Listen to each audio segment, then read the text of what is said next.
এখন শেষ বেলায় আর হইয়াই বা লাভ কি? যেভাবে ল্যাপটাই ফেলাইছে এখন যে বদনাম দায়নে তৈরি মাসে আমরা ভেবেছি সরকার থাকবে বা 1 বছরের জন্য, সেই কারণে আমরা এই সরকারের পাঠ হতে চাই নাই।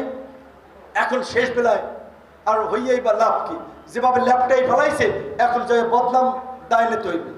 সুতরাং এখন আমরা শুরুর দিকে বলেছিলাম 2 বছরের জন্য এটাকে জাতীয় সরকার করেন, সকল দল মতের প্রতিনিধিদেরকে নিয়ে জাতীয় ঐক্যমতের সরকার করে সংস্কারগুলো করেন। যেহেতু জাতীয় সরকার করে নাই আর এই 10 মাসে সরকার লেজে গোবরে তালগোল পাকায় ফেলাইছে, সেই কারণে আমরা বলছি যে এই পর্যন্ত গেছেন ওই পর্যন্তই থাকেন, এখন একটা নির্বাচনের ব্যবস্থা করেন, কারণ নির্বাচনটা না হলে আরো ঝামেলা বাড়বে। বিএনপি সহ বেশিরভাগ প্রায় 90-95 ভাগ রাজনৈতিক দল আমরা অনেকদিন ধরে প্রধান উপদেষ্টা এবং সরকারের কাছে বলে আসছিলাম যে আমরা দ্রুত সময়ের মধ্যে একটা নির্বাচনী রোডম্যাপ চাই। নির্বাচন আগে করেন পরে করেন, একটা রোডম্যাপ দেন।